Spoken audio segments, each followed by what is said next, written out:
스캔들 시작해서 저희 명작 스캔들 항상 해가 진 후에 여러분들을 찾아뵀었는데 오늘부터 저희 개편을 맞아서 일요일 아침 10시에 이렇게 찾아뵙게 됐습니다. 네. 근데 좀 분위기가 좀 적응이 되시는지 모르겠어요. 이 두 박사님들도 이렇게 아침잠 많으셔서 괜찮으실런지. 네. 근데 예술 작품을 얘기하려면 네. 그 에로티시즘을 뺄 수가 없거든요. 근데 좀 아쉽긴 해요. 그런데 되게 좋은 거예요. 왜냐하면 우리 아이들한테 뭘 가르쳐 주냐 이거예요. 맨날 그 저 막장 드라마 속 막 뭐 악쓰고 막 출생의 비밀이 있고 막 이런 것만 맨날 보는데 걔네들이 뭘 배우겠냐고. 근데 이런 거 이건 무슨 고급 뭐 돈 많아야 하는 거 아니잖아요. 그러니까 고급 예술에 대한 음악에 대한 이야기를 듣고 자란 애들이 뭘 하나 봐도 다른 거거든요. 네. 그런 걸 문화학습이라고 그래요. 그러니까 이런 프로를 이렇게 아침에 가족들과 다 볼 수 있는 거 그러니까 엄마 아빠 같이 앉아서 같이 좀 보면 참 좋을 것 같아요. 어우, 밤방송 할 때하고 다르네. 사뭇 진지해지셨어요. 진지했어요. 네. 저는 한 가지 걱정이 아침 방송 와서 김종원 교수가 몇 주나 끌고 갈까 더 잘리지 않고 그게 걱정스러워요. 그러니까 아침에 저와 밤에 저는 달라요. 기대하겠습니다. 명작엔 국경이 없다. 유럽 문화의 자존심. 파리에서 사랑받는 이 작품. 되게 아름다운데요. 눈 같아요. なんかダイナミックな感じに感じます。はい。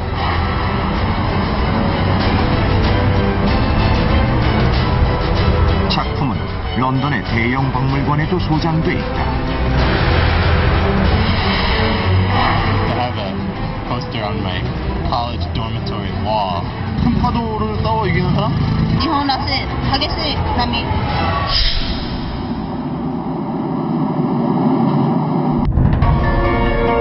작품의 고향은 일본의 나가노현.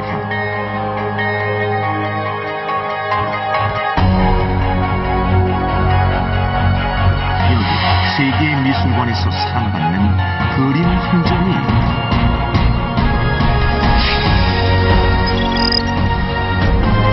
거대한 풍랑이 몰아치는 바다를 그린 가나가와의 큰 파도.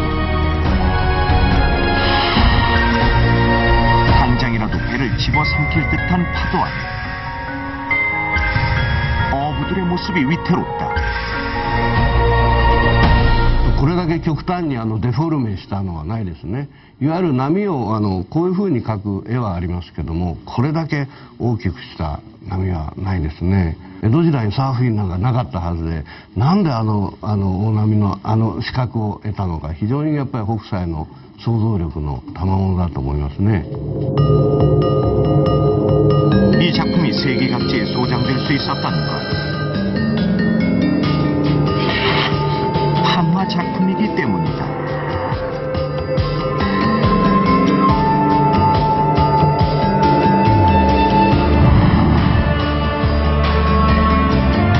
일본 에도 시대 풍속화의 대가였던 가츠시카 호쿠사이.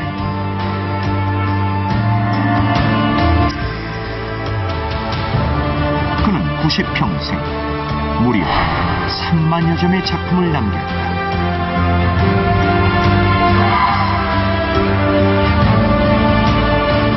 호쿠사이는 미국의 한 잡지가 뽑은 역사를 만든 100대 인물에도 선정됐다. 次元っていわゆる平面ですよね。の中であれだけ立体的に表現ができたっていうのが大変日本人だけじゃなくて海外の人にも驚きを持って受け入れられたんじゃないかなと思いますね。 세계를 감동시킨 힘있는 파도. 거친 바다는 살아 움직이며 우리에게 말을 걸고 있는 듯하다.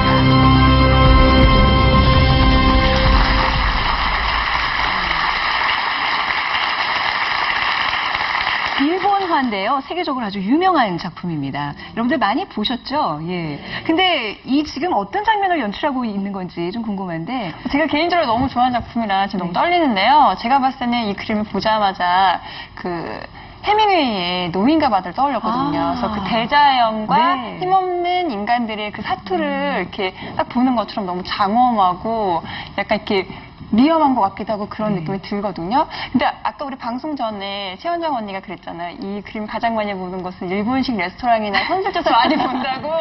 저도 딱 처음 봤었을 때가 일본식 돈가스 집이었거든요. 그래서 돈가스 좀 떠올리네요. 저도 조건발사처럼 이 초밥, 돈가스 이런 게 떠오르는 침이 보이는데요. 항상 이 유심히 본 것보다는 이 주방장 뒤에 이렇게 걸쳐져 있는 그런 네. 그런 걸 보인 것 같은 그런 느낌이 또 침이 나네요.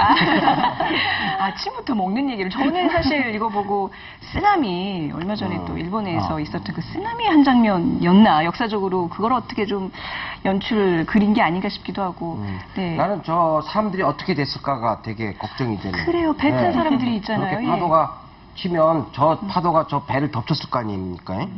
그러면은 저 사람들은 어떻게 됐을까 이런 걱정부터 되고. 근데 그 아주 그 위기의 상황을 딱 아주 결정적인 순간을 포착해낸 것 같아서 네. 아주 인상적이에요. 예. 네. 그 지금 그림에 배가 세 척이 등장을 하는데 네. 저 배를 일본에서 오시오쿠리라고 부릅니다. 그래서 저게 이제 도쿄 가까운 바다에서 생선을 잡으면 상하지 않도록 빠른 속도로 도쿄까지 운반해주는 쾌속 운반선이었다고 네. 그래요. 보통 이제 선원이 8명이 타죠. 저기도 8명씩 들어가 있는데 근데 독특하게 지금 상당히 위태로운 상황인데 생선은 보이지는 않고 예, 좀 많이 궁금합니다. 그래서 네. 이 안에 있지, 배 안에. 그 일일이 어떻게 그려요? 유심히도 보셨네요. 예. 근데 강 박사님 이 정도의 파도라 하면 이 사람들이 살아남기 좀 힘들지 않을까요? 파도가 좀 과장됐다는 느낌도 들고 말이죠. 네, 그럴 수도 있습니다. 근데 사실 가나가와 큰 파도라고 했잖아요. 네. 가나가와라고 하는 것이 이게 내륙 해안이죠. 그러니까 태평양을 직접 연안해 있는 곳이 아니라서, 그러니까 바람이 뭐 세게 쳐봤자 뭐 저 정도까지는 아마 되지 힘들까 싶네요. 아, 그래요. 예. 일본 문화 자체가 그냥 과장의 문화예요. 그러니까 말하는 것도 그러잖아요. 스코이 별거 아닌데도 스코이 여자들은 스파라시 뭐 이런 스파라시 이런 식으로 나온다고요. 그러니까 일상은 굉장히 얌전하고 차분한 사람들이지만 자신의 어떤 표현을 할 때는 굉장히 과장해서 하는 그런 문화니까 아마도 이 그림에서 그런 과장의 표현이 들어가지 않았나. 그래서 사실 흔히 들을 수 없는 지명인 것 같긴 한데 어떤 곳인지 굉장히 궁금해요. 가나가와가. 가나가와는 도쿄 남쪽에 붙어 있는 현이죠. 네. 현이고 그 여러분들이 잘 아는 요코하마라는 도시 있죠. 그 도시가 이제 그 주도. 블루라이트 요코하마. 그렇죠. 그런 노래가 있죠. 일본 가요에 많이 나오는 그 요코하마. 그러니까 우리식으로 얘기하면 뭐 부산 해운대의 큰 파도 뭐 요 정도로 그렇죠. 지명을 딴 거라고 생각하면 되겠군요. 그렇죠. 네. 저쪽이 개항할 때도 네. 일본을 개항시킨 그 미국의 페리 제독이 처음 도쿄만의 입구기 때문에 페리 제독이 흑선을 끌고 와가지고 처음 그 정박했던 우라가 항이 있는 쪽이 바로 이쪽이죠. 네. 우리가 서양 미술 얘기할 때 그 우키요에 얘기를 가끔 했었어요. 우키요에라는 그 단어가 정확하게 어떤 뜻인지 좀 설명을 해주신다면요, 강 박사님. 우키요에라고 하는 게 이제 한자에서 보는 것처럼 이제 뜰부자에다가 세상자자에 이제 그림 애자잖아요. 그러니까 뭐 뜬구름 같은 세상. 그러니까 그것이 의미하는 뉘앙스들이 아마 또 와닿으실 거예요. 그러니까 그게 뭘 것 같다. 이런 걸 담아내는 일종의 뭐 풍속과 이렇게라고 볼 수 있겠죠. 네. 사실은 이제 우키요에를 즐긴 사람들이 그 중민 이하의 평민들 어려운 사람들이거든요. 그러니까 그 현실을 즐기는 방식이 이렇게 뭐 관조하고 사색하고 이런 측면이 아니고 삶이 어려우면 사람들이 즉각적인 쾌락들을 원하게 돼요. 그러니까 그 위로받으려고 그러는 게 감각적이고 자극적이고 그래서 이런 그 감각적인 장면들을 포착해내는 그런 그 위로의 수단이 아니었느냐 평민들에게. 그러니까 우리 일상 어떤 소소한 우키요에. 것들을 잡아내는. 그래서 또 우키요에 중에 그 추나들이 굉장히 많다고 들었는데 사실 저희가 그 추나집이 있어서 이 호쿠사이에 추나집이 있었는데 우리 조용남 박사님이 가져가 버리셔가지고 제가 볼 기회가 있었습니다. 가서 좀 많이 보셨나요? 어떤 그림들이 있는지 소개해 주실 정도는 아니죠. 지금 네. 아침 방송에서 보여주긴 너무 좀 쑥스러울 정도로 과장이 무지하게 심해요. 추나도 그렇게 과장이 돼 있어갖고요. 네. 예. 이거 어떻게 설명해야 돼? 하여튼 막, 어떻게 설명해야 돼? 아이고, 답답해라. 무지하게 막 네. 크게 그려요. 어떻게 해야 돼? 하여튼 그런 거예요. 그래서, 추나를